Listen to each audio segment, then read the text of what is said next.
ಪ್ರಾರ್ಥನೆ ಮಾಡಿಕೊಳ್ಳೋಣ. ನಮ್ಮನ್ನು ಬಹಳವಾಗಿ ಪ್ರೀತಿ ಮಾಡಿದಂಥ ತಂದೆಯ ದೇವರೇ, ಒಳ್ಳೆಯ ಸಮಯಕ್ಕಾಗಿ ಪ್ರಾರ್ಥನೆ ಮಾಡುತ್ತೀವಿ ಸ್ವಾಮಿ.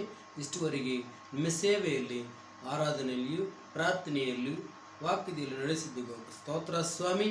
ಈಗ ನಿಮ್ಮ ಸಂದೇಶದ ಮೂಲಕವಾಗಿ, ನಿಮ್ಮ ವಾಕ್ಯ ಮೂಲಕವಾಗಿ, ನಿಮ್ಮ ಸ್ವರ ಮೂಲಕವಾಗಿ, ನಿಮ್ಮ ಸ್ವರ ನಮಗೆ ಕೇಳುವಂತೆ ಮಾತನಾಡು, ಸಂದೇಶದಲ್ಲಿ ನಡೆಸು, ಬಲಪಡಿಸು. ನಿಮಗೆ ಮಹಿಮೆ, ಘನತೆ, ಪ್ರಭಾವಗಳು ಸಲ್ಲಿಸುತ್ತಾ ನಮ್ಮೊಡೆಯನು ರಕ್ಷಕನಾದ ಯೇಸು ಕ್ರಿಸ್ತನ ಹೆಸರಿನಲ್ಲಿ ಬೇಡಿ ಹೊಂದಿದ್ದೀವಿ ತಂದೆಯಾದ ದೇವರೇ, ಆಮೆನ್. ಈಗ ನಾವು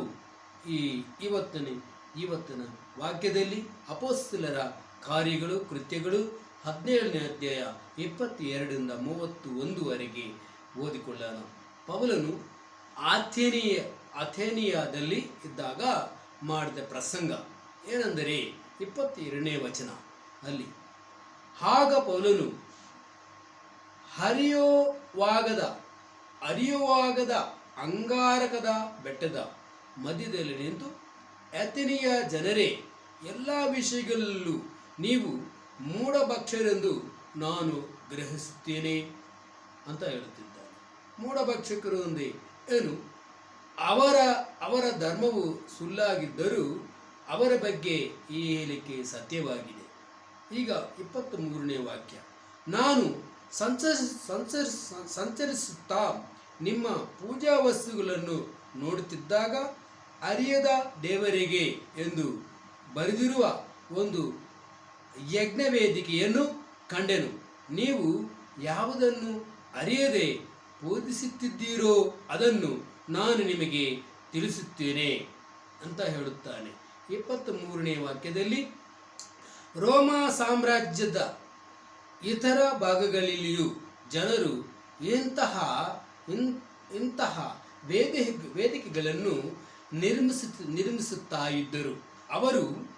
ಅವರ ಉದ್ದೇಶ ಅವರಿಗೆ ಒಳ್ಳೆಯದನ್ನಾಗಲಿ ಕೆಟ್ಟದನ್ನಾಗಲಿ ಮಾಡಬಹುದಾದ ಯಾವುದೇ ದೇವರು ಅಥವಾ ದೇವಿಯನ್ನು ನಿರ್ಲಕ್ಷಿಸಬಾರದು ಎಂಬುದಾಗಿತ್ತು. ಈಗ ತತ್ವಜ್ಞಾನಿಗಳು ಪೌಲನು ವಿಚಿತ್ರ ಸಣ್ಣ ದೇವರುಗಳನ್ನು ಬೋಧಿಸುತ್ತಾ ಇದ್ದಾನೆ ಎಂದು ಹೇಳಿದರು. ಅಂದರೆ ಪೌಲನು ಹೇಳುತ್ತಾನೆ, ಇಲ್ಲ, ನಾನು ಈ ನಗರದ ಮೇಲೆ ಸಿಂಹಾಸನ ಹೊಂದಿರುವ ದೇವರನ್ನು ಬೋಧಿಸುತ್ತಿದ್ದೇನೆ ಅಂತ ಹೇಳುತ್ತಾನೆ. 24ನೇ ವಾಕ್ಯ, ಲೋಕವನ್ನು ಅದರೆಲ್ಲ ಇರುವುದೆಲ್ಲವನ್ನು ನಿರ್ಮಿಸಿದ ದೇವರಿಗೆ ಆಕಾಶ ಭೂಮಿಗಳೇ ಅಧಿಪತಿಯಾಗಿರುವ ಆದ್ದರಿಂದ ಆತನು ಕ್ಷಮೆಯಿಂದ ಕಟ್ಟಿದ ದೇವಾಲಯಗಳಲ್ಲಿ ಮನುಷ್ಯರ ಕೈಯಿಂದ ಕಟ್ಟಿದ ದೇವಾಲಯಗಳಲ್ಲಿ ಆತನು ವಾಸ ಮಾಡುವುದಿಲ್ಲ ಅಂತ ಹೇಳಿಕೆ. ಅಂದರೆ 24 ವಾಸ ಮಾಡುವುದು. 24ನೇ ವಚನದಲ್ಲಿ ಪೌಲನು ಹೇಳುವುದೇನೆಂದರೆ, ನಿಜವಾದ ದೇವರು ಬ್ರಹ್ಮಾಂಡವನ್ನು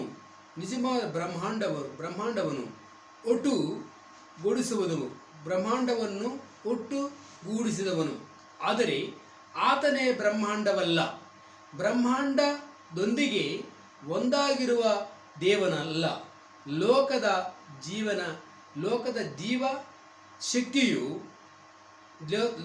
ಜೀವಶಕ್ತಿಯೂ ಅಲ್ಲ. ಪೌಲನು ಇದನ್ನು ನಿಜವಾದ ದೇವರು ತನ್ನನ್ನು ಬೈಬಲಿನಲ್ಲಿ ಪ್ರಕಟಿಸಿಕೊಂಡಿರುವ ಸತ್ಯದ ಆಧಾರದ ಮೇಲೆ ಹೇಳುತ್ತಾ ಇದ್ದಾನೆ. ಈಗ 25ನೇ ವಾಕ್ಯದಲ್ಲಿ ನೋಡೋಣ. ಆತನು ತನಗೂ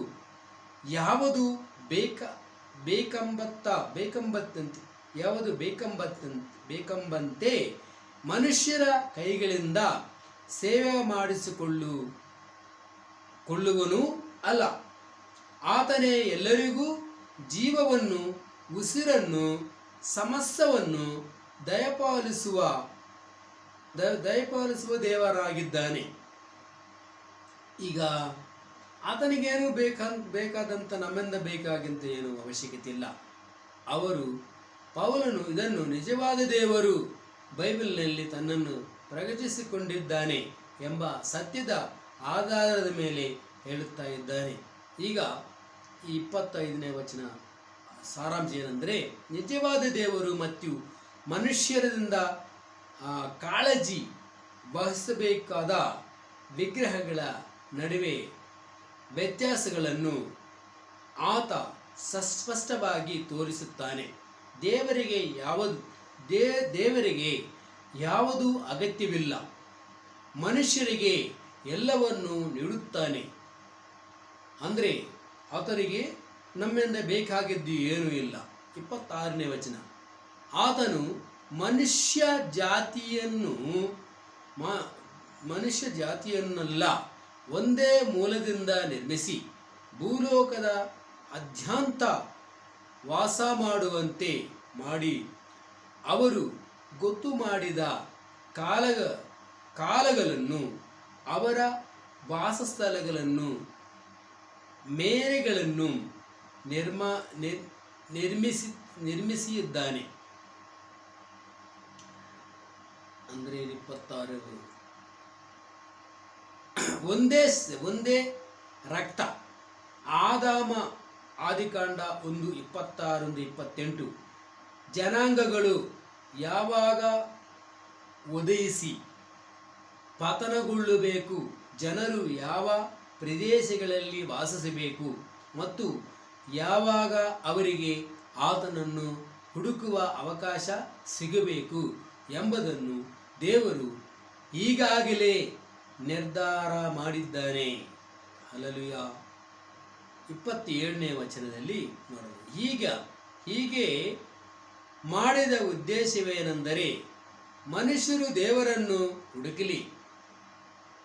ಒಂದು ವೇಳೆ ಆತನನ್ನು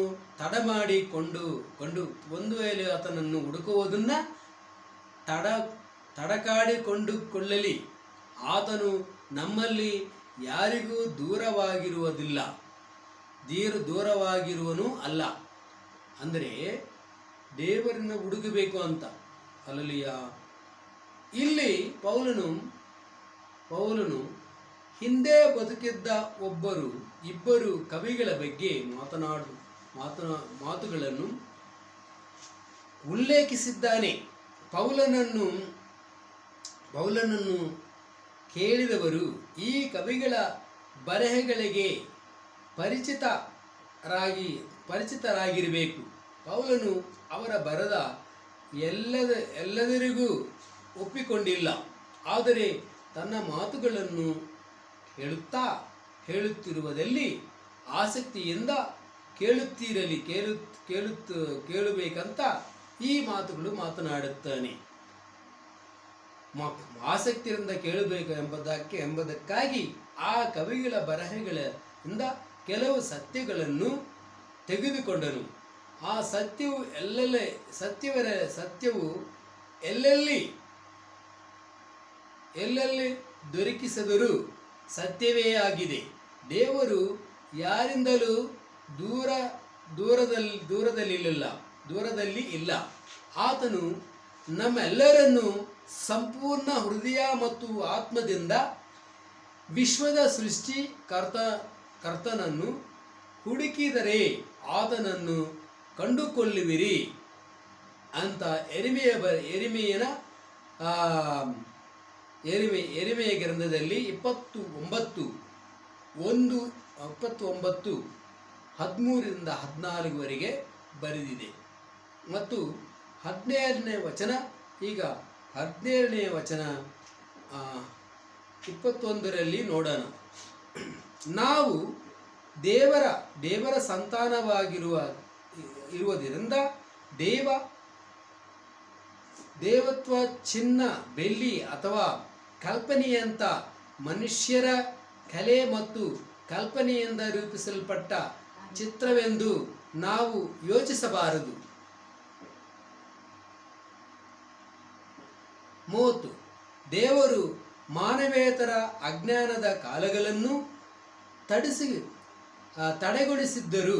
ಈಗ ಆತನು ಎಲ್ಲೆಡೆಯೆಲ್ಲ ಜನರು ಪಶ್ಚಾತ್ತಾಪ ಪಡಬೇಕೆಂದು ಆಜ್ಞಾಪಿಸುತ್ತಾನೆ. ಈಗ ಪೌಲನು ವಿಗ್ರಹಾರಾಧನೆಯು ಕಾಲಗಳನ್ನು ಅಜ್ಞಾನದ ಕಾಲಗಳೆಂದು ಉಲ್ಲೇಖಿಸುತ್ತಾ ಇದ್ದಾನೆ ಎಂಬುದನ್ನು ಗಮನಿಸಬೇಕು. ಮತ್ತೆ ಅಥೆನೆಯ ಕೆಲವು ದೇವಾಲಯಗಳು ಅತ್ಯಂತ ಭವ್ಯವಾಗಿಯೂ ವಾಸ್ತುಶಿಲ್ಪದ ದೃಷ್ಟಿಯಿಂದ ಅದ್ಭುತವಾಗಿಯೂ ಇವೆ. ಕೆಲವು ವಿಗ್ರಹಗಳ ರೂಪಗಳು ಸೌಂದರ್ಯಪೂರ್ಣವಾಗಿಯೂ ಮತ್ತು ಸಮೃದ್ಧವಾಗಿ ಆಯ್ಕೆ ಮಾಡಲ್ಪಟ್ಟಿ ಇವೆ. ಆದರೆ ಪೌಲನಿಗೂ ಕರ್ತನಿಗೂ ಇವೆಲ್ಲವೂ ಅಥೆನೆಯರ ಅಜ್ಞಾನದ ಸಾಕ್ಷಿಯಾಗಿದೆ.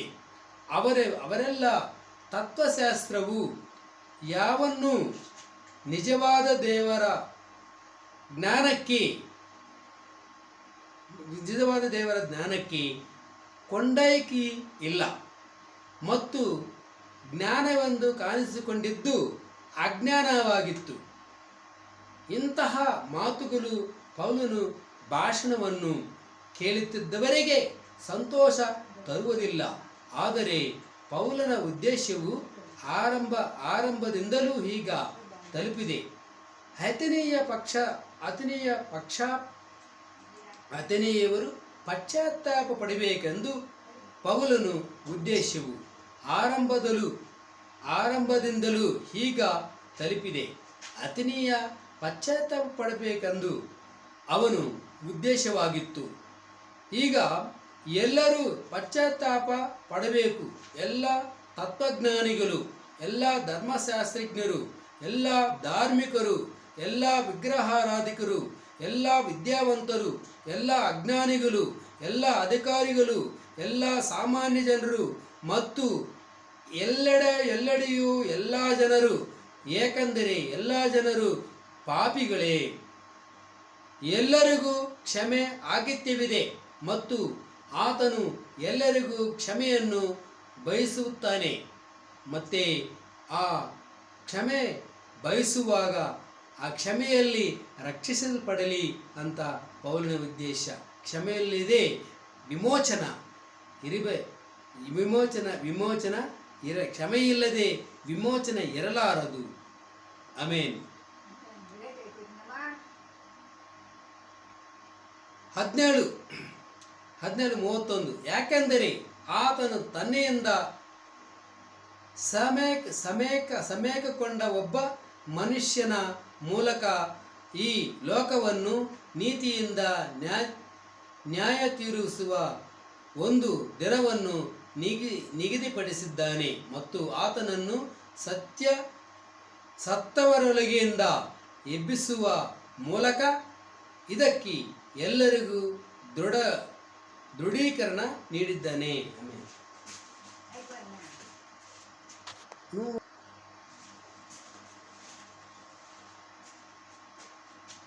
ಈಗ ಇಂಥ ವಿಷಯಗಳನ್ನು ಮಾತನಾಡುತ್ತಾ ಇಲ್ಲಿ ದೇವರು ನ್ಯಾಯ ತೀರ್ಪಿನ ಕುರಿತು ಅನೇಕವಾದ ರೆಫರೆನ್ಸ್ಗಳಿದ್ದಾವೆ. ನಾನು ಓದುತ್ತೀನಿ, ಅದನ್ನು ನೋಡ್ಕೊಳ್ಳಿ. ದೇವರ ನ್ಯಾಯ ತೀರ್ಪಿನ ಕುರಿತು ಮತ್ತೇಯ 10:15, ಮತ್ತೇಯ 11:22, ಮತ್ತೇಯ 11:24, ಮತ್ತೇಯ 12:26, ರೋಮಾಪುರದವರಿಗೆ ಬರೆದ ಪತ್ರಿಕೆ 2:2, ರೋಮಾಪುರದವರಿಗೆ ಬರೆದ ಪತ್ರಿಕೆ 2:16, ರೋಮಾಪುರದವರಿಗೆ ಬರೆದ ಪತ್ರಿಕೆ 14:10, 2 ಪೇತ್ರ 2ನೇ ಅಧ್ಯಾಯ 9, ಪ್ರಕಟಣೆ 14ನೇ ಅಧ್ಯಾಯ 7, ಪ್ರಕಟಣೆ 20:11-15 ಈ ವಚನಗಳಲ್ಲಿ ದೇವರ ನ್ಯಾಯ ತೀರ್ಪಿನ ಸಂದೇಶ ಇದೆ. ನೋಡಿಕೊಳ್ಳು. ಮತ್ತೆ ನೆಕ್ಸ್ಟು ಈಗ ಕೀರ್ತನೆ ಭಾಗವಕ್ಕೆ ಹೋಗೋಣ. ಕೀರ್ತನೆ 66ನೇ ಕೀರ್ತನೆ 8ರಿಂದ 20ವರೆಗೆ ಏನಂತ ಬರೆದಿದೆ ನೋಡೋಣ. 8ನೇ ವಚನ: ಜನಾಂಗಗಳೇ, ನಿಮ್ಮ ದೇವರನ್ನು ವಂದಿಸಿರಿ, ಆತನನ್ನು ಸ್ತುತಿಸುವ ಧ್ವನಿ ಕೇಳಿಸಲಿ, ಆತನಿಗೆ ಸ್ತುತಿಸುವ ಧ್ವನಿ ಕೇಳಿಸಲಿ ಎಂಬುದನ್ನು ಬರೆದಿದ್ದೆ. ಇಲ್ಲಿ 8ನೇ ವಚನದಲ್ಲಿ ಏನಂತ: ಯಾಕೆಂದರೆ ದೇವರೇ ಸೃಷ್ಟಿಕರ್ತನು, ಐಕ್ಯತೆ ಸತ್ಯದೇವರು ಎಲ್ಲ ಜಾತಿಗಳ ಮೇಲೂ ಆತನಿಗೆ ಉನ್ನತ ಗೌರವವಿದೆ. ಕೊನೆಗೆ ಆತನು ಎಲ್ಲ ಜನಾಂಗಗಳಿಗೆ ತಾನು ದೇವರೆಂದು ಪ್ರಕಟಿಸಿಕೊಳ್ಳುವನು ಅಂತ ಅರ್ಥ. ಆತನು ನಮ್ಮನ್ನು ಜೀವದಿಂದುಳಿಸಿ ನಮ್ಮ ಕಾಲುಗಳನ್ನು ಜಾರದಂತೆ ಕಾಪಾಡಿದನು. ನಮ್ಮನ್ನು ಹೆಂಗೆ ಮಾಡಿದ್ದಾನೆ? ಕಾಪಾಡಿದ್ದಾನೆ ಅಂತ ಹೇಳುತ್ತಿದ್ದಾರೆ.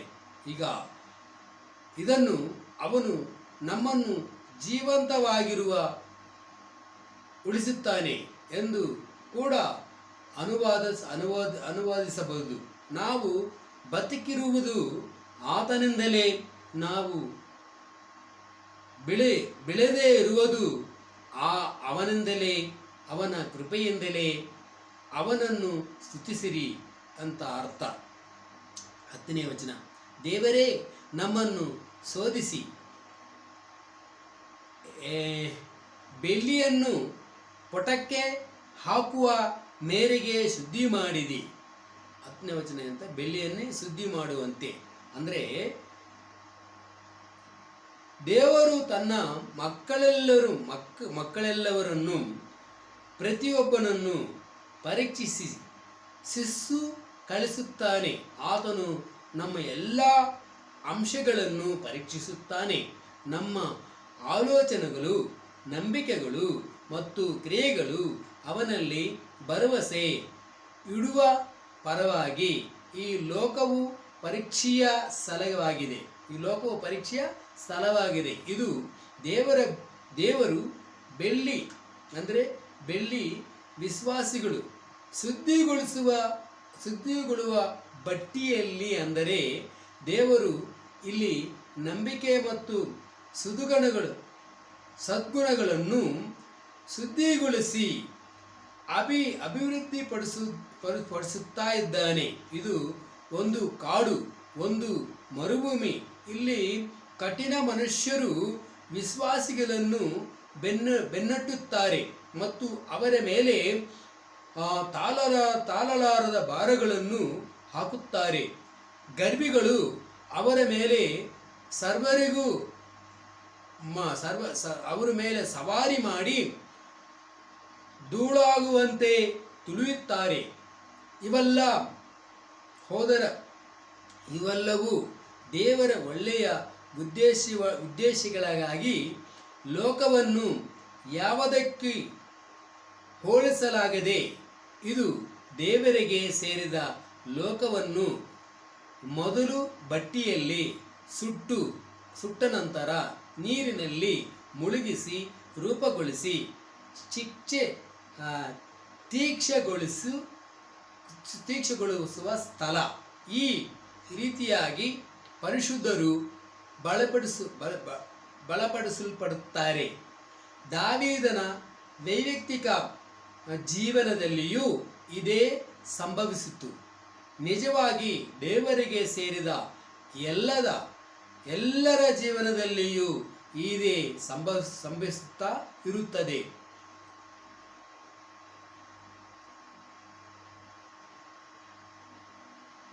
ಈ ಕಾರ್ಯಗಳನ್ನು ಮಾನವರು ಮಾಡಿದರೂ ಅದರ ಹಿಂದೆ ದೇವರ ಕಾರ್ಯವನ್ನು ನಿರ್ವಹಿಸುತ್ತಾ ಇದ್ದಾನೆ. ಈಗ ಬಂದು ಅಪೊಸ್ತಲ ಕೃತ್ಯಗಳು 2:23 ನೋಡಿ.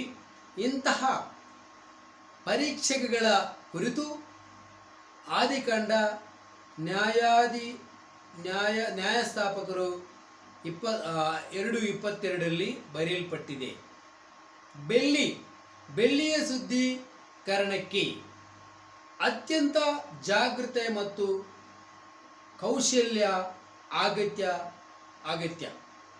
ಬಟ್ಟಿಯ ಜ್ವಾಲೆ ತುಂಬ ಹೆಚ್ಚಾಗಿಯೂ ಕಡಿಮೆಯಾಗಿಯೂ ಇರಬಾರದು. ದೇವರು ತನ್ನ ಮಕ್ಕಳನ್ನು ಕಠಿಣ ಪರೀಕ್ಷೆಗಳಿಗೆ ಒಳಪಡಿಸುವಾಗ ಬಹಳ ಜಾಗೃತೆಯಿಂದ ವರ್ತಿಸುತ್ತಾನೆ. ಆತನು ಬಹಳ ಸಹನಶೀಲತನು ಮತ್ತು ತಮ್ಮ ಮಕ್ಕಳನ್ನು ಪ್ರತಿ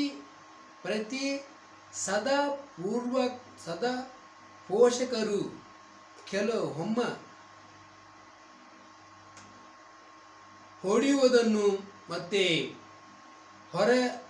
ಹೊಡೆಯುವುದನ್ನು ಹೊರತುಪಡಿಸಿ ಯಾವುದೇ ಶಿಸ್ತಿಲ್ಲದೆ ಅವರನ್ನು ಬೆಳೆಸುತ್ತಾರೆ.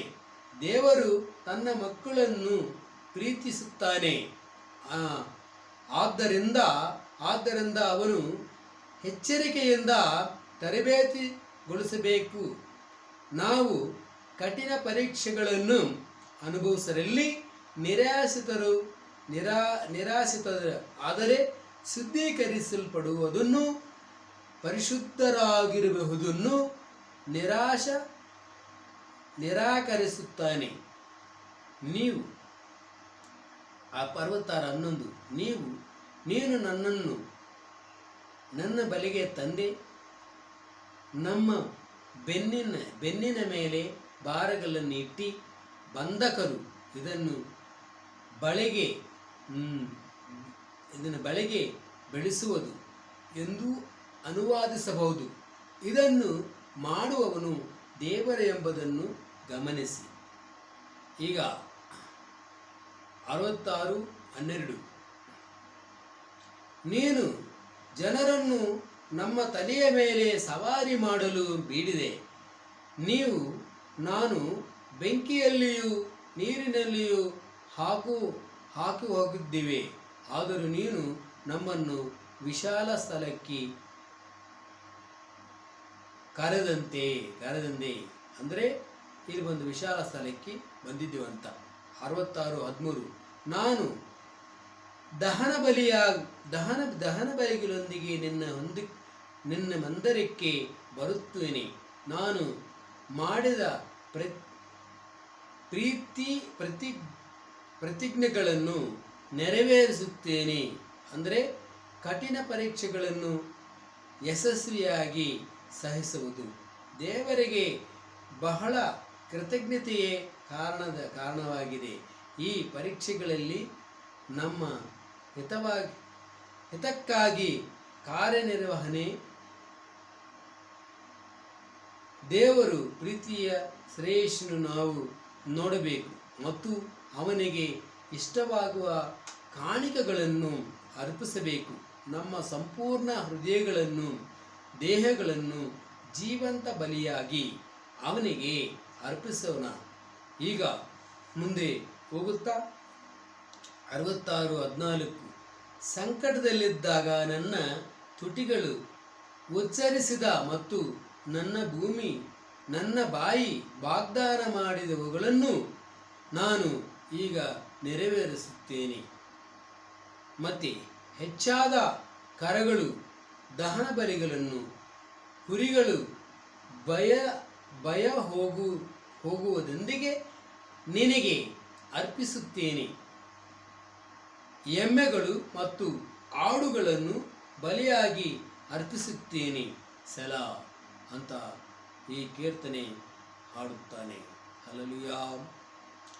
ಅವನು 66:16 ದೇವರನ್ನು ಭಯಪಡುವರೆಲ್ಲರಿಗೂ ಬನ್ನಿರಿ ಮತ್ತು ಕೇಳಿರಿ. ಆತನ ನನಗಾಗಿ ಏನು ಮಾಡಿದೆನೆಂದು ನಾನು ಹೇಳುತ್ತೇನೆ. ಅವನು ದೇವರೊಂದಿಗೆ ಮಾತನಾಡಿದನು, ಈಗ ಮನುಷ್ಯರೊಂದಿಗೆ ಮಾತನಾಡುತ್ತಾ ಇದ್ದಾನೆ. ದೇವರು ನಂಬಿಕೆಗಾಗಿ ಏನು ಮಾಡಿದನೆಂದನ್ನು ಎಂಬುದನ್ನು ಇತರರಿಗೆ ಹೇಳುವುದು ಒಳ್ಳೆಯದು. ಕೀರ್ತನೆ 71 15ರಿಂದ 16. ಈಗ 16, 17, 66, 17ರಲ್ಲಿ ನಾನು ಅವನನ್ನು ಜೋರಾಗಿ ಕರೆಯಿದನು ಮತ್ತು ನನ್ನ ನಾಲಿಗೆಯಿಂದ ಅವನು ಸ್ತುತಿಸಲ್ಪಟ್ಟನು. 18, ನನ್ನ ಹೃದಯದಲ್ಲಿ ಅಕ್ರಮವನ್ನು ನಾನು ಕೊಂಡಿದ್ದರೆ ಕರ್ತನು ಕೇಳುತ್ತಿರಲಿಲ್ಲ. ಇದಕ್ಕೆ ಅರ್ಥ ಹೇಗಿರಬಹುದು? ತನ್ನ ಹೃದಯದಲ್ಲಿ ಯಾವುದಾದರೂ ಕೆಟ್ಟದನ್ನು ಕಂಡು ಅದನ್ನು ಉಳಿಯಲು ಬಿಡದರೆ ಅಥವಾ ತನ್ನ ಹೃದಯದಲ್ಲಿರುವ ಪಾಪಗಳನ್ನು ತಿಳಿದೇ ಮರಚಾಚಿ ಅದನ್ನು ಒಪ್ಪಿಕೊಳ್ಳಲು ನಿರಾಕರಿಸಿದರೆ ಅಥವಾ ಅವನು ಪ್ರಾರ್ಥನೆಯಲ್ಲಿ ಲೋಭ ಮತ್ತು ಕೆಟ್ಟ ಉದ್ದೇಶಗಳಿದ್ದರೆ ದೇವರು ಅವನ ಪ್ರಾರ್ಥನೆಯನ್ನು ಕೇಳುವುದಿಲ್ಲ. ಜ್ಞಾನೋಕ್ತಿಗಳು 15:29, ಯೆಶಾಯ 1:15, ಯೆಶಾಯ 59:2, ಯೋಹಾನ 9:31, 1 ಯೋಹಾನ 3:21-22. ಹೃದಯದಲ್ಲಿರುವ ಪಾಪಕ್ಕಿಂತ ಹೆಚ್ಚು ಪ್ರಾರ್ಥನೆಯನ್ನು ತಡೆಯುವುದನ್ನು ಇಲ್ಲ. ಹೃದಯದಲ್ಲಿರುವ ಪಾಪಕ್ಕಿಂತ ಹೆಚ್ಚು ಪ್ರಾರ್ಥನೆಯನ್ನು ತಡೆಯುವುದೇನೂ ಇಲ್ಲ. ಹೃದಯದಲ್ಲಿರುವ ಪಾಪಕ್ಕಿಂತ ಪ್ರಾರ್ಥನೆಯನ್ನು ತಡೆಯುವುದು ಏನೂ ಇಲ್ಲ. ಅಂದರೆ ಹೃದಯದಲ್ಲಿರುವ ಪಾಪವೇ ಪ್ರಾರ್ಥನೆಯನ್ನು ತಡೆಯುತ್ತದೆ. ದೇವರಿಗೆ ಸೇರುವುದಕ್ಕೆ ಬಿಡುವುದಿಲ್ಲ, ತಡೆಯುತ್ತದೆ. ದೇವರು ಕೆಟ್ಟತನ ಮತ್ತು ಕಪಟತನವನ್ನು ಉತ್ತೇಜಿಸುವುದಿಲ್ಲ. 66:19, ಆದರೆ ನಿಜವಾಗಿಯೂ ದೇವರು ಕೇಳಿದ್ದಾನೆ, ನನ್ನ ಪ್ರಾರ್ಥನೆಯು ಮಾತುಗಳಿಗೆ ಕಿವಿಕೊಟ್ಟಿದ್ದಾನೆ. ನನ್ನ ಪ್ರಾರ್ಥನೆಯನ್ನು ತಳ್ಳಿಹಾಕದೆ ತನ್ನ ಅಚಲ ಪ್ರೀತಿಯನ್ನು ನನ್ನಿಂದ ದೂರ ಮಾಡದೆ ದೇವರು ಸ್ತುತಿಸಲ್ಪಡಲಿ ಅಂತ ಹೇಳುತ್ತದೆ. ಈಗ 1 ಪೇತ್ರ 3:13-22 ನೋಡಿಕೊಳ್ಳೋಣ.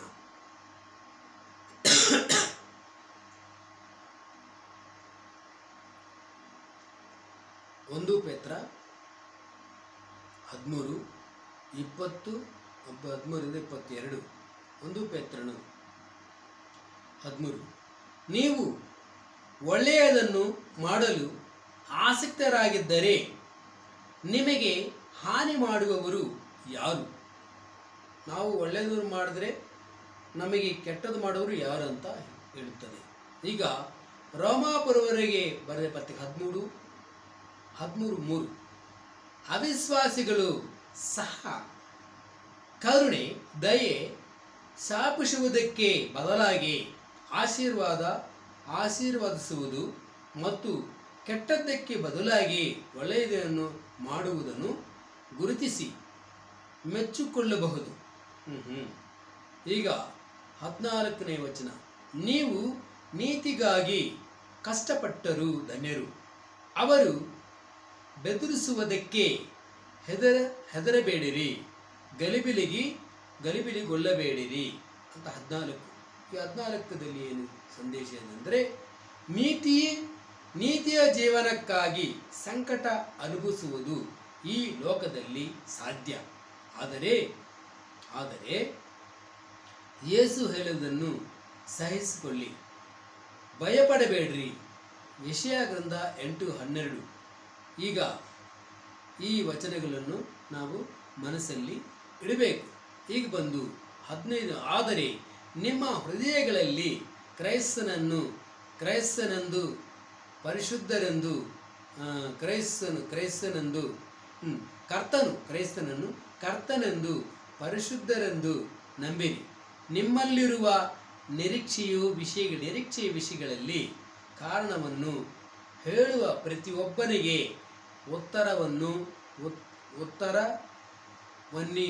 ಉತ್ತರವನ್ನೇಳಲು ಯಾವಾಗಲೂ ಸಿದ್ಧರಾಗಿರಿ.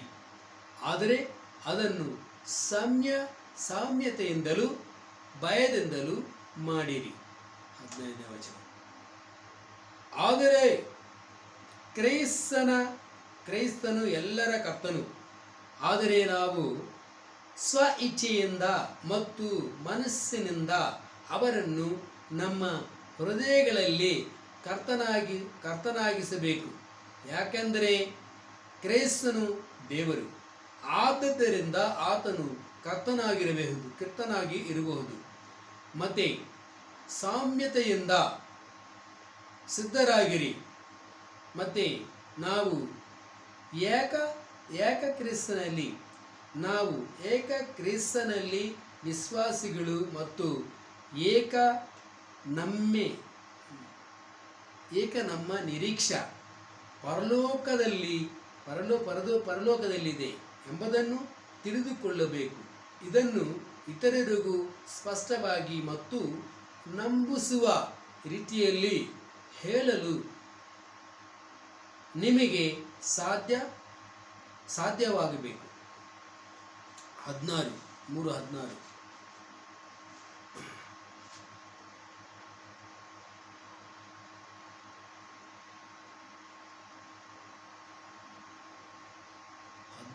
ನೀವು ಕ್ರಿಸ್ತನಲ್ಲಿ ಒಳ್ಳೆಯ ನಡತೆಯನ್ನು ಹೊಂದಿದ್ದರೂ ನಿಮ್ಮನ್ನು ನಿಂದಿಸುವವರು ನಿಮ್ಮ ಕೆಟ್ಟ ನಡತೆಯನ್ನು ಕಂಡು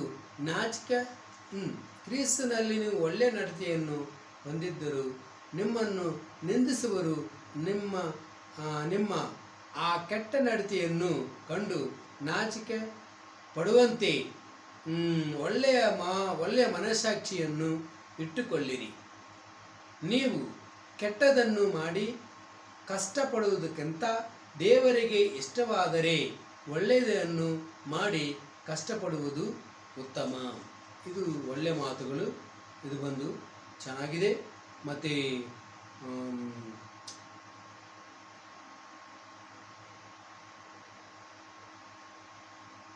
18 ಕ್ರಿಸ್ತನು ಕೂಡ ನಿಮ್ಮನ್ನು ದೇವರ ಬಳಿಗೆ ತರುವುದಕ್ಕಾಗಿ ಪಾಪಿಗಳಿಗಾಗಿ ನೀತಿವಂತನಾಗಿ ಪಾಪಿಗಳಾಗಿ ಒಮ್ಮೆಯೇ ಕಷ್ಟಪಟ್ಟನು. ಆತನು ಶರೀರದಲ್ಲಿ ಕೊಲ್ಲಲ್ಪಟ್ಟನು, ಆದರೆ ಆತ್ಮದಲ್ಲಿ ಜೀವಂತನಾದನು. ಶರೀರದಲ್ಲಿ ಕೊಲ್ಲಲ್ಪಟ್ಟನು, ಆತ್ಮದಲ್ಲಿ ಜೀವಂತನಾದನು ಅಂತ ಹೇಳುತ್ತಾ ಇದೆ. ಈಗ ಬಂದು ರೋಮಾಪುರವರೆಗೆ ಬರೆದ ಪತ್ರಿಕೆಯಲ್ಲಿ ಏನಂತ ಹೇಳುತ್ತದೆ, ಬೇಡ ಅದೆಲ್ಲ ಬೇಡ, ಹೆಚ್ಚು ಆಗುತ್ತೆ. ಡೈರೆಕ್ಟು 19 ಹೋಗೋಣ. ಆತ್ಮದಲ್ಲಿಯೇ ಆತನು ಹೋಗಿ ಕಾರಾಗೃಹದಲ್ಲಿ ಆತ್ಮಗಳಿಗೆ ಪ್ರಸಂಗ ಮಾಡಿದನು. ಮತ್ತೆ ಬಂದು ನೋಹನು ನಾವೆಯನ್ನು ಕಟ್ಟುತ್ತಿದ್ದಾಗ ದೇವರು ತಾಳ್ಮೆಯಿಂದ ಕಾಯುತ್ತಿದ್ದ ದಿನಗಳಲ್ಲಿ ಅವರು ಅವಿತ್ಯರಾಗಿದ್ದರು. ಆ ನಾವೆಯಲ್ಲಿ ಕೆಲವರು, ಅಂದರೆ 8 ಮಂದಿ ನೀರಿನ ಮೂಲಕ ರಕ್ಷಿಸಲ್ಪಟ್ಟರು. ಈಗೇನೆಂದರೆ, ಈಗ ಈ ಭಾಗದಲ್ಲಿ ನಾವು ನೋಡಬೇಕಾದ್ದು, ಈ ಭಾಗವನ್ನು ಅರ್ಥ ಮಾಡಿಕೊಳ್ಳಲು ಬಹಳ ಕಷ್ಟ. ತನ್ನ ಮರಣ ಮತ್ತು ಪುನರುತ್ಥಾನದ ನಡುವೆ ಯಾವುದೇ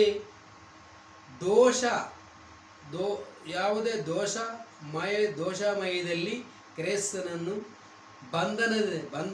ಬಂಧನದಲ್ಲಿದ್ದ ಕೆಲವು ಆತ್ಮಗಳಿಗೆ ಏನೋ ಬೋಧಿಸಿದನು ಎಂದು ಇದು ಹೇಳುತ್ತದೆ. ಪೇತ್ರನು ಆ ಆತ್ಮಗಳು ಯಾರು, ಆ ಬಂಧನ ಯಾವುದು ಅಥವಾ ಆ ಪ್ರಕಟಣೆ ಏನು ಎಂಬುದನ್ನು ವಿವರಿಸುವುದಿಲ್ಲ. ಕೆಲ ಪಂಡಿತರು ಕ್ರೈಸ್ತನ ಆತ್ಮವು ನೋಹನ ದಿನಗಳಲ್ಲಿ ಅವನೊಳಗೆ ಅವನೊಳಗೆ ವಾಸಿಸಿ ಬೋಧಿಸಿತು ಎಂದು ಹೇಳುತ್ತಾರೆ. ಆದರೆ ಈ ಅಭಿಪ್ರಾಯ 19ನೇ ವಚನದ ಪದಗಳು ವಾಸಿಸಿ ಬೋಧಿಸಿತು ಎಂದು ಹೇಳುತ್ತಾರೆ. ಈ ಪರಿಗಣಿಸುವುದು ಯೇಸು ಸತ್ತಾಗ ಎಲ್ಲಿಗೆ ಹೋದನು? ಕೆಲವು ಸಭೆಗಳು ಅಪೊಸ್ತಲರ ವಿಶ್ವಾಸ ಪ್ರಮಾಣ ಎಂಬ ಪ್ರೀತಿಜ್ಞೆಯನ್ನು ಬಳಸುತ್ತವೆ. ಆದರೆ ಅರ್ಥ ಆತನು ನರಕಕ್ಕೆ ಇಳಿದನು ಎಂಬುದು ಅದರ ಕ್ರಿಸ್ತನ ಶಿಕ್ಷೆ ಅನುಭವಿಸಲು ನರಕಕ್ಕೆ ಹೋಗಲಿಲ್ಲ ಎಂಬುದನ್ನು ಖಚಿತ. ಅವನು ಎಲ್ಲ ಬಾಧೆಗಳನ್ನು ಶಿಲುಬೆಯ ಮೇಲೆಯೇ ಅಂತ್ಯಗೊಂಡವು. ಯೋಹಾನ 19:30. ಆದರೆ ಆತನು ಸತ್ತವರ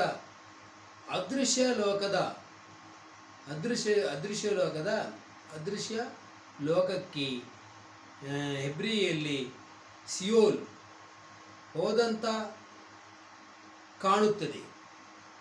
ಎಫೆಸಿಯ 4:9 ಮತ್ತು ಕೀರ್ತನೆ 16:16 ನೋಡಿ. ದೇಹವನ್ನು ತೊರೆದ ಮನುಷ್ಯನು ಆತ್ಮಗಳ ಬಂಧನಗಳಲ್ಲಿ ಎಂದು ಬೈಬಲ್ ಹೇಳುವುದಿಲ್ಲ. ಕೆಲವು ದೂತರು ಬಂಧನದಲ್ಲಿದ್ದಾರೆ ಎಂಬುದನ್ನು ಆದ್ದರಿಂದ ಇಲ್ಲಿ ಆತ್ಮಗಳು ಎಂಬುವ ಬಂಡಾಯ ಮಾಡಿ ಬಿದ್ದ ದೂತರು ಆಗಿರಬಹುದು. ಆತ್ಮಗಳು ಇವು ಮನುಷ್ಯರ ಆತ್ಮಗಳು ಎಂದು ಪೇತ್ರನು ಹೇಳಲಿಲ್ಲ. ಆದ್ದರಿಂದ ಇವು ಸಹನ ಪ್ರವಾಹದಲ್ಲಿ ನಾಶವಾದವ ಆ ಆತ್ಮಗಳು ಎಂದು ಉದ್ದೇಶಿಸುವ ಅವಶ್ಯಕತೆ ಇಲ್ಲ. ಬೈಬಲ್ನಲ್ಲಿ ಆತ್ಮಗಳು ಎಂಬ ಪದವನ್ನು ಕೆಲವನ್ನು ಕೆಟ್ಟ ಆತ್ಮಗಳಿಗೆ ಅಥವಾ ದೂತರಿಗೆ ಬಳಸಲಾಗಿದೆ. ಮತ್ತೆ ಶುಭ ಸಂದೇಶದಲ್ಲಿ ಸಾರುವುದು ಎಂಬ ಅರ್ಥ ಗ್ರೀಕ್ ಪದ ಎವಾಂಜಲಿಸೋ ಇಲ್ಲಿ ಬಳಸಲ್ಪಟ್ಟಿಲ್ಲ. ಬದಲಾಗಿ ಬೋಧನೆಯ ರೀತಿಯಲ್ಲಿ ಪ್ರಕಟಿಸುವ ಅರ್ಥ ಕೆರಿಸೋ ಎಂಬ ಪದವನ್ನು ಪೇತ್ರನು ಬಳಸಿದ್ದಾನೆ.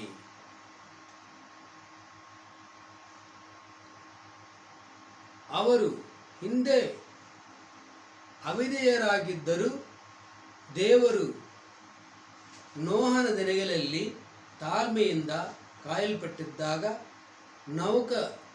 ನೌಕೆಯನ್ನು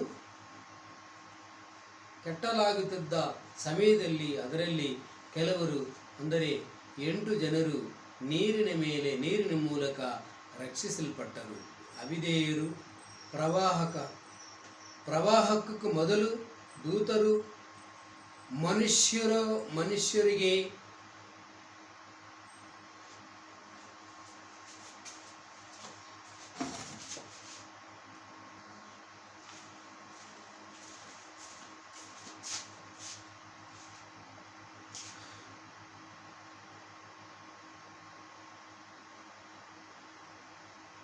ಈಗ 3:29 1 ಪೇತ್ರ 3:29 ನೋಡೋಣ. ಇದರ ಪ್ರತಿರೂಪಕವಾದ ದೀಕ್ಷಾ ಸ್ನಾನವು ಈಗ ನಿಮ್ಮನ್ನು ರಕ್ಷಿಸುತ್ತದೆ. ಅದು ದೇಹದ ಅಶುದ್ಧಿಯನ್ನು ತೊಳೆಯುವುದಿಲ್ಲ, ಆದರೆ ಒಳ್ಳೆಯ ಮನಸ್ಸಾಕ್ಷಿಗಾಗಿ ದೇವರಿಗೆ ಮಾಡುವ ವಿನಂತಿಯಾಗಿದೆ. ಯೇಸು ಕ್ರಿಸ್ತನು ಪುನರುತ್ಥಾನ ಆಗಿದ ಮೂಲಕ ದೀಕ್ಷಾ ಸ್ನಾನ ಮತ್ತಾಯಿ 3:13 ಹೇಳುತ್ತದೆ.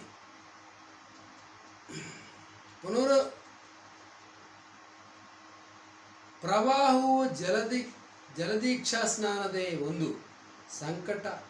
ಒಂದು ಸಂಕೇತವಾಗಿದೆ. ನೋಹ ಮತ್ತು ಅವನ ಕುಟುಂಬವು ನೀರಿನ ಮೇಲೆ ಅಲ್ಲ ರಕ್ಷಿಸಲ್ಪಟ್ಟಿದ್ದು, ನೀರಿನ ಮೇಲಲ್ಲ ನೌಕೆಯಲ್ಲಿ ರಕ್ಷಿಸಲ್ಪಟ್ಟರು. ಆ ನೌಕೆಯು ಕ್ರಿಸ್ತನನ್ನು ಪ್ರತಿನಿಧಿಯಾಗಿ ತೋರುತ್ತದೆ. ಆದಿಕಾಂಡ 7:24. ದೀಕ್ಷಾಸ್ನಾನವು ರಕ್ಷಣೆಯೇ ಒಂದು ಗುರುತು. ಅದು ಕ್ರಿಸ್ತನ ಮರಣ ಮತ್ತು ಪುನರುತ್ಥಾನದ ಹಾಗೂ ಅವನೊಂದಿಗೆ ನಮ್ಮ ಐಕ್ಯತೆ ಸ್ಮರಣೀಯೂ ಆಗಿದೆ. ಈ ರೋಮಾಪುರವರಿಗೆ ಬರೆದ ಪತ್ರಿಕೆ 16:3-10 ದೀಕ್ಷಾಸ್ನಾನ ಮಾತು ಜನರನ್ನು ರಕ್ಷಿಸುತ್ತದೆ ಎಂದು ಆತನು ಹೇಳುವುದೂ ಇಲ್ಲ ಎಂಬುದನ್ನು ತೋರಿಸಲು ಪೇತ್ರನು 3 ವಿಷಯಗಳನ್ನು ಹೇಳುತ್ತಾನೆ. ದೀಕ್ಷಾಸ್ನಾನವು ದೇಹದ ಅಶುದ್ಧಿಯನ್ನು ತೆಗೆದುಹಾಕುವುದೂ ಇಲ್ಲ. ಮತ್ತು ದೀಕ್ಷಾಸ್ನಾನವು ದೇವರ ಕಡೆಗೆ ಒಳ್ಳೆಯ ಮನಸ್ಸಾಕ್ಷಿಯು ಮತ್ತೆ ಉತ್ತರವಾಗಿದೆ. ಹೆಬ್ರಿಯರಿಗೆ ಬರೆದ ಪತ್ರಿಕೆ 9:14. ಅದು ವಿಶ್ವಾಸ ಮತ್ತು ಹೊಸ ಜೀವನದ ಗುರುತು. ದೀಕ್ಷಾಸ್ನಾನ ಪಡೆಯುವವರು ದೇವರ ಚಿತ್ತಕ್ಕೆ ಅನುಗುಣವಾಗಿ ಬದುಕುತ್ತಾರೆ. ನಮ್ಮ ಅಂತರಂಗವನ್ನು ಮತ್ತೊಮ್ಮೆ ಅಶುದ್ಧಿಗೊಳಿಸಬಾರದು ಮತ್ತು ತಮ್ಮ ಬಾಯಿಯನ್ನು ಮುಚ್ಚಬಾರದು ಎಂದು ಸಾರ್ವಜನಿಕವಾಗಿ ಘೋಷಿಸುವುದು ಇದರ ಉದ್ದೇಶಗಳಲ್ಲಿ ಒಂದಾಗಿದೆ. ಕ್ರಿಸ್ತನ ಬಾಧೆಗಳೇ ನಮ್ಮನ್ನು ದೇವರ ಬಳಿಗೆ ತರುತ್ತವೆ. ಕ್ರಿಸ್ತನ ಪುನರುತ್ಥಾನವೇ ನಮ್ಮನ್ನು ರಕ್ಷಿಸುತ್ತದೆ. ರೋಮಾಪುರವರಿಗೆ ಬರೆದ ಪತ್ರಿಕೆ 4:25 ನೋಡಿದರೆ ಇದನ್ನೇ ಸೂಚಿಸುತ್ತದೆ. ದೀಕ್ಷಾಸ್ನಾನ ಎಂದರೆ ಪ್ರವಾಹವು ನೀರಿಗೆ ಹೊಂದುವ ಒಂದು ಸಂಕೇತ ಎಂದು ಅರ್ಥ ಮಾಡಿಕೊಳ್ಳಬೇಕು. ನೀರು ನೋಹನನ್ನು ರಕ್ಷಿಸಲ್ಪಟ್ಟಂತೆ ದೀಕ್ಷಾಸ್ನಾನವು ನಮ್ಮನ್ನು ರಕ್ಷಿಸುವುದಿಲ್ಲ ಎಂದು ನಾವು ಹೇಳಬಹುದು. ಕೃತಜ್ಞತೆ ಉಳ್ಳವರಾಗಿರಬೇಕು. ಮತ್ತು ಆತನು ಪರಲೋಕಕ್ಕೆ ಹೋಗಿ ದೇವರ ಬಲಗೈಯಲ್ಲಿ ಇದ್ದಾನೆ. ದೂತರ ಅಧಿಕಾರಿಗಳು ಮತ್ತು ಶಕ್ತಿಗಳು ಅವನಿಗೆ ಅಧೀನವಾಗಿವೆ. ಹಲ್ಲೆಲೂಯಾ. ಕೊನೆಗೆ ನಾವು ಬಂದು ಯೋಹಾನನ ಸುವಾರ್ತೆ 14:15-21 ನೋಡಿ ನಾವು ಮುಗಿಸೋಣ. ಕ್ರಿಸ್ತನು ನಮ್ಮ ಪರಮಾಡಿ. ಕ್ರಿಸ್ತನು ನೀವು 14:15 ನೀವು ನನ್ನನ್ನು ಪ್ರೀತಿಸಿದರೆ ನನ್ನ ಆಜ್ಞೆಯನ್ನು ಕೈಕೊಳ್ಳುವಿರಿ. ಇದು 21ನೇ ಮತ್ತು 23ನೇ ವಚನಗಳಲ್ಲಿ 3 ಬಾರಿ ಬರುತ್ತದೆ. ಮೇಲಿನ ವಾಗ್ದಾನವು ಖಂಡಿತವಾಗಿಯೂ ಈ ವಚನದೊಂದಿಗೆ ಆಪ್ತ ಸಂಬಂಧ ಹೊಂದಿದೆ. ನಾವು ಆತನ ಆಜ್ಞೆಗಳನ್ನು ನಿರ್ಲಕ್ಷಿಸಿ ಅವುಗಳಿಗೆ ವಿಧೇಯರಾಗದೇ ಇದ್ದರೆ ಆತನು ಹೆಸರಿನಲ್ಲಿ ಹೇಗೆ ಪ್ರಾರ್ಥನೆ ಮಾಡಬಹುದು? ನಾವು ಆತನನ್ನು ಪ್ರೀತಿಸುತ್ತೀವಿ ಎಂದು ಹೇಗೆ ಹೇಳಬಹುದು? ಮಾತುಗಳು ಪ್ರೀತಿಯು ಸಾಕ್ಷಿಯಲ್ಲಿ ಕಣ್ಣೀರು ಅತ್ಯುತ್ತಮ ಭಾವನೆಗಳು ಕೂಡ ಪ್ರೀತಿಯ ಜ್ಞಾನವಲ್ಲ, ಆದರೆ ವಿಧೇಯತೆ.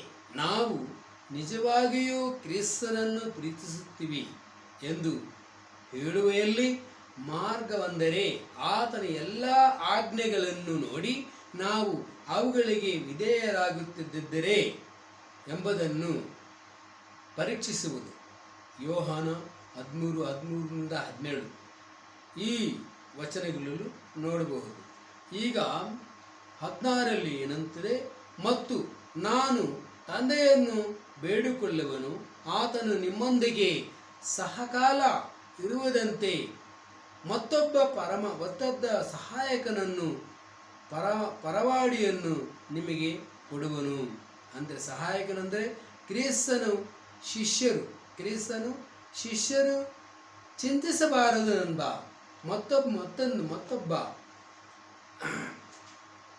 ಮತ್ತೊಂದು ಕಾರಣ. ಪರಲೋಕದಲ್ಲಿ ಕ್ರಿಸ್ತನು ತನ್ನ ಜನರಿಗಾಗಿ ತಂದೆಯ ಬಳಿಯಲ್ಲಿ ಪ್ರಾರ್ಥಿಸುತ್ತಾ ಇದ್ದಾನೆ. ಈಗ ಸಹಾಯಕನು ಎಂದು ಅನುವಾದಿಸುವುದರಲ್ಲಿ ಗ್ರೀಕ್ ಪದಕ್ಕೆ ಇನ್ನೂ ವಿಶಾಲ ಅರ್ಥವಿದೆ. ಅದು ಸಹಾಯ ಮಾಡಲು ಕರೆಯಲ್ಪಟ್ಟವನು ಅಂತ ಅರ್ಥ. ಈ ಪದವು ಅನೇಕ ಬಾರಿ ಕಾನೂನು ಸಂಬಂಧಿತ ವಿಷಯಗಳಲ್ಲಿ ಸಹಾಯ ಮಾಡುವವನು ಅಥವಾ ಮತ್ತೊಬ್ಬರ ಪರವಾಗಿ ಮನವಿ ಮಾಡುವವನು, ಮಧ್ಯವರ್ತಿಯಂತೆ ಕಾರ್ಯನಿರ್ವಹಿಸುವನು ಎಂಬ ಅರ್ಥಗಳನ್ನು ಹೊಂದಿದೆ. ಹೊಸ ಒಡಂಬಡಿಕೆಯಲ್ಲಿ ಗ್ರಂಥಗಳಲ್ಲಿ ಈ ಪದವು ವಿಶ್ವಾಸಿಗಳಿಗೆ ನೀತಿ ಮತ್ತು ಪಾಪದ ವಿಷಯಗಳಲ್ಲಿ ಸಲಹೆ ನೀಡುವ, ಅವರಿಗೆ ಸಹಾಯ ಮಾಡುವ, ಸಾಂತ್ವನ ನೀಡುವ ಮತ್ತು ದೇವರ ಸನ್ನಿಧಿಯಲ್ಲಿ ಅವರ ಪರವಾಗಿ ಮಾತನಾಡುವ ಸ್ನೇಹಿತನನ್ನು ಸೂಚಿಸುತ್ತದೆ. ಮತ್ತು ಈ ವಚನಗಳ ಯೇಸುವಿನ ಆತ್ಮನ ಬಗ್ಗೆ ಮಾತನಾಡುತ್ತಿದ್ದನೆಂದು ಈ ಸ್ಪಷ್ಟವಾಗಿದೆ. ಇನ್ನೊಬ್ಬನು ಎಂದು ಆತನು ಹೇಳುತ್ತಾನೆ. ಅದುವರೆಗೆ ಆತನೇ ಅವರ ಸ್ವಾಂತ್ಯ ನರಕವಾಗಿದ್ದನು. ಓಕೆ, ಈಗ ತನ್ನಂತೆಯೂ ಒಬ್ಬನನ್ನು ಕಳುಹಿಸುವುದಕ್ಕಾಗಿ ವಾಗ್ದಾನ ಮಾಡುತ್ತಾನೆ. ಈಗ ಒಂದು ತನ್ನಂತೆ ಇಷ್ಟುವರೆಗೆ ಆ ಸಹಾಯಕನು ಯೇಸು ಕ್ರಿಸ್ತನಾಗಿದ್ದನು. ಈಗ ಯೇಸು ಕ್ರಿಸ್ತನಿಲ್ಲ, ಆತನ ಪರವಾಗಿ ಸಹಾಯಕನನ್ನು ವಿಶ್ವಾಸಿಗಳಿಗೆ ಕಳುಹಿಸುತ್ತಾ ಇದ್ದಾನೆ. ಅವರೊಂದಿಗೆ ಸದಾಕಾಲ ಅವನು ಇರುವವನು. ಅವರು ಎಂದಿಗೂ ಕೈಬಿಡುವುದಿಲ್ಲ ಮತ್ತು ಎಂದಿಗೂ ತೊರೆಯುವುದಿಲ್ಲ. 17ನೇ ವಚನ. ಇದು ಸತ್ಯದ ಆತ್ಮನು. ಲೋಕವು ಆತನನ್ನು ಕಾಣದರಿಂದಲೂ ತಿಳಿಯದ ಇದ್ದರಿಂದಲೂ ಆತನನ್ನು ಸ್ವೀಕರಿಸಲಾರದು. ನೀವು ಆತನನ್ನು ತಿಳಿದಿದ್ದೀರಿ, ಯಾಕೆಂದರೆ ಆತನು ನಿಮ್ಮೊಂದಿಗೆ ವಾಸಿಸುತ್ತಾ ಇದ್ದಾನೆ ಮತ್ತು ನಿಮ್ಮೊಳಗಿರುವನು. ಇದು ಸತ್ಯದ ಆತ್ಮನು. ಸತ್ಯದ ದೇವರು ಮತ್ತೆ ಬಂದು ದೇವರು ಯೇಸು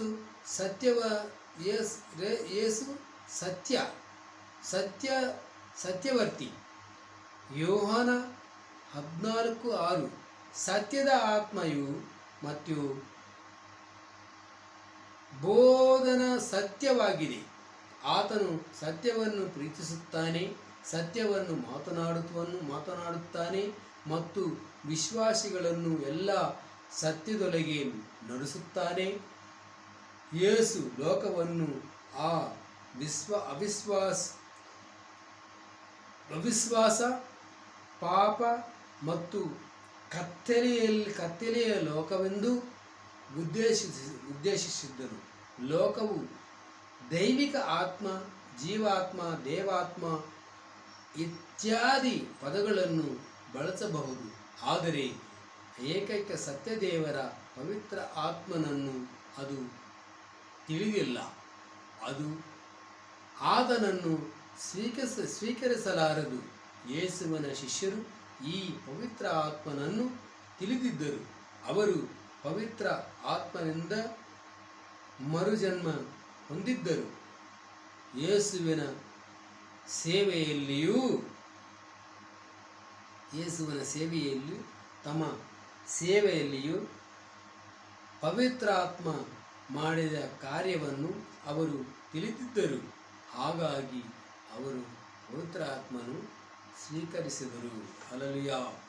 ಆತನು ಅವರೊಂದಿಗಿದ್ದನು. ಆತನು ಸಮಯ ಸಮೀಪವಾಗಿತ್ತು. ಆತನು ಅವರ ದೇಹಗಳಲ್ಲಿ ವಾಸಿಸುತ್ತಾನೆ. ಕೊರಿಂಥಿ 6:19. ಇದು ಎಲ್ಲ ಜನರಿಗೆ ಸತ್ಯವಲ್ಲ. ಇದು ಯೇಸು ಕ್ರಿಸ್ತನಲ್ಲಿ ನಂಬಿಕೆ ಇಟ್ಟಿರುವವರಿಗೆ ಮಾತ್ರ ಸಂಭವಿಸುತ್ತದೆ. ರೋಮಾಪುರವರೆಗೆ ಬರೆದ ಪತ್ರಿಕೆ 8:16, ಗಲಾತಿ 3:2, ಎಫೆಸಿ 4:18, ಮತ್ತೇಯ ಮತ್ತು ಯೂದ 1:19 ನೋಡಿ. ಪ್ರತಿಯೊಬ್ಬ ಮನುಷ್ಯನು ಆತ್ಮನೊಂದಿಗೆ ಹುಟ್ಟುವುದಿಲ್ಲ. ಅದು ದೇವರ ಸೃಷ್ಟಿ. ಪ್ರತಿಯೊಬ್ಬರಿಗೂ ವಿಭಿನ್ನ ಆತ್ಮವಿದೆ. ದೇವರ ಆತ್ಮನು ನಿತ್ಯಾತ್ಮನು ಸೃಷ್ಟಿಯಾಗಿದೆ. ಆತ್ಮನು ಆ ಪವಿತ್ರ ಆತ್ಮನು ಯೇಸುವನ್ನು ತಮ್ಮ ಕರ್ತನನ್ನು ರಕ್ಷಣೆಯು ಎಂದು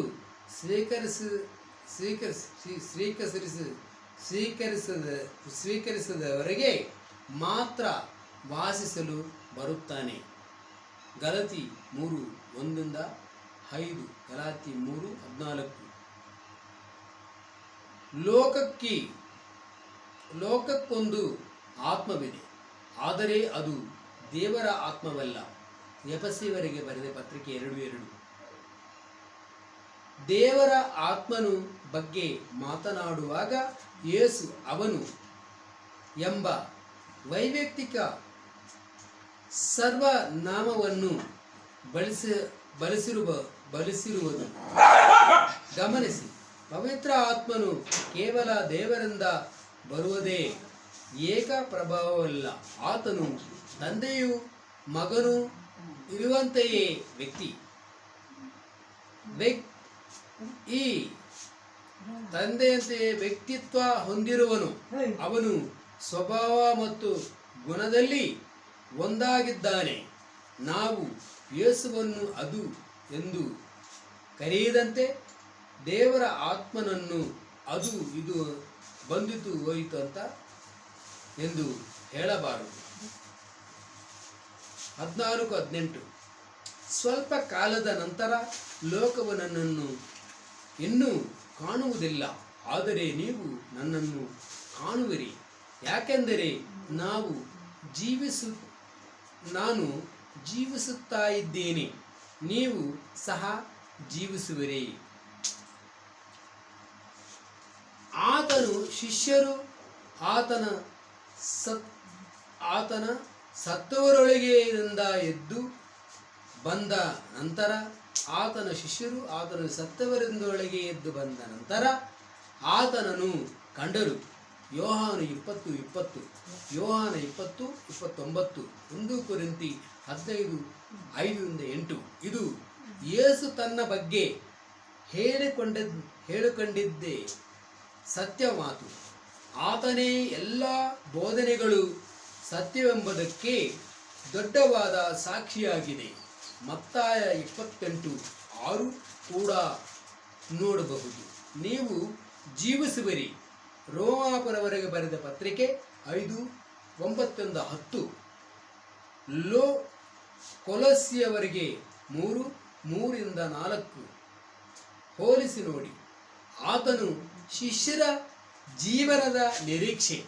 ಆತನ ಪುನರುತ್ಥಾನಕ್ಕೆ ಸಂಬಂಧಿಸಿದೆ. ಈಗ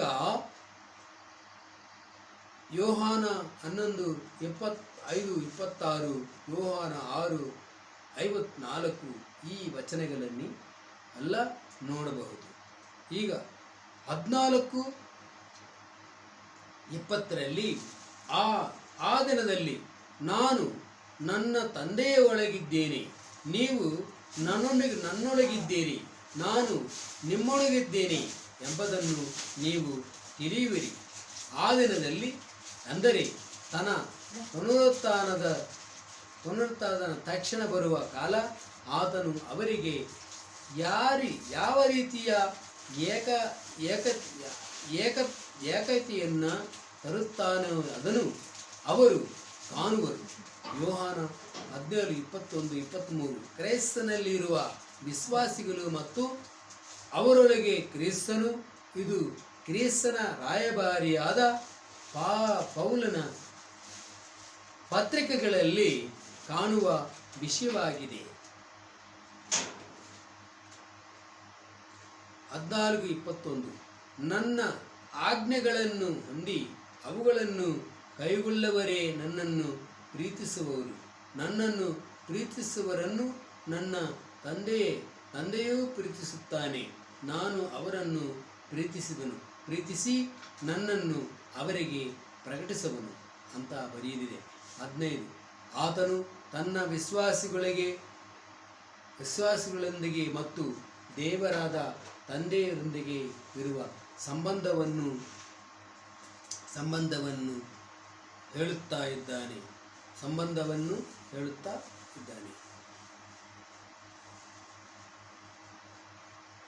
ಈಗ